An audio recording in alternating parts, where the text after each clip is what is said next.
ওকে, Nifty 5 minute time frame. এখানে যদি আমরা দেখি, এখানে সুন্দর একটা কাপ, তার সাথে একটা সুন্দর হ্যান্ডেল হয়েছে।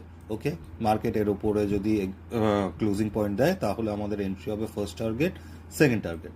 কিন্তু এখানে একটা প্রবলেম রয়েছে। প্রবলেমটা কি? প্রবলেমটা আমরা দেখতে পাচ্ছি যে এখানে না লাইভ মার্কেটে মার্কেট গ্যাপ আপ হয়েছে। ঠিক আছে, ভেরি গুড, মানে মার্কেট পজিটিভ। কিন্তু সামনের যে রেজিস্ট্যান্সটা আমাদের রয়েছে, এই রেজিস্ট্যান্স জোন থেকে মার্কেট কিন্তু আবার নিচের দিকে চলে এসছে, মানে মার্কেট রিট্রেসমেন্ট নিচ্ছে। ঠিক আছে, তো আমরা কি করতে পারি?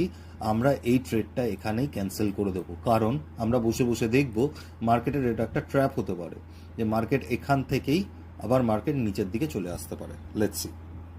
এখন অলরেডি টাইম হয়ে গেছে 12টা 58।